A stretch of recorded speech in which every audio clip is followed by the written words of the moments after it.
Corona का मजाक बनाकर रख दिया इन लोगों ने। तबलीगी जमात के मरकज के अंदर की तस्वीरें हम आपको दिखा रहे हैं। सैकड़ों की संख्या में ये जमाती हैं वहां पर, सैकड़ों की संख्या में।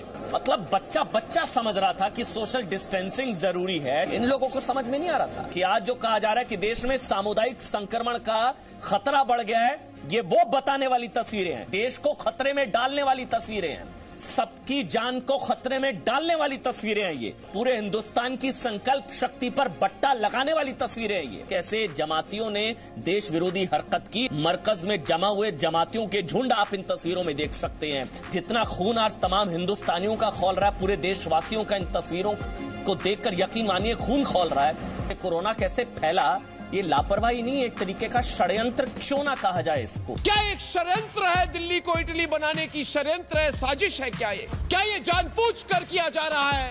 आपको माफ नहीं किया जा सकता है। आप अगर हाथ जोड़ के भी आज भारत के देशवासियों से माफी मांगे तो हम माफ नहीं करने वाले। हिम्मत कैसे हुई? हिम्मत कैसे हुई मरकज की? हिम्मत कैसे हुई तबलीगी जमात की? किस तरह से कोरोना फैला इस देश में? मुझे तो लगता है इन सब लोगों को जेल भेज देना चाहिए। चक्की पीसनी चाहिए इन लोगों को जो इस बेशर्मी से कोरोना को फैला रहे हैं इस देश में।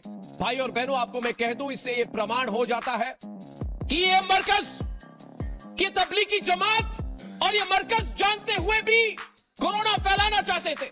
आपको देखकर तो मुझे लग रहा है कि अभी भी आप बात को सीरियसली नहीं ले रहे, मजाक लग रहा है इनको। नतीजा ये हुआ कि अच्छे भले लोग भी सब्जी किससे खरीदनी है, बाल किससे कटवाना है, इसके लिए उसका मजहब पूछने लगे।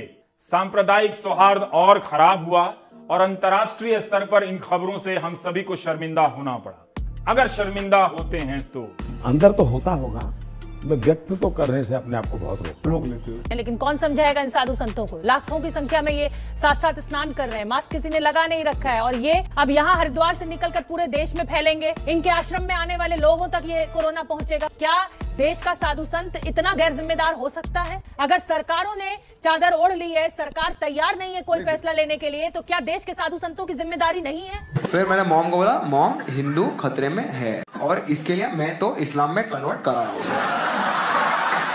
नहीं, आप अपना देख लो। ये सुबह शाम खतरे की जिंदगी मुझे तो नहीं चाहिए। वैसे भी हमारा क्या है, हम तो फकीर आदमी हैं, झोला उठा के। हद पार मत कीजिए।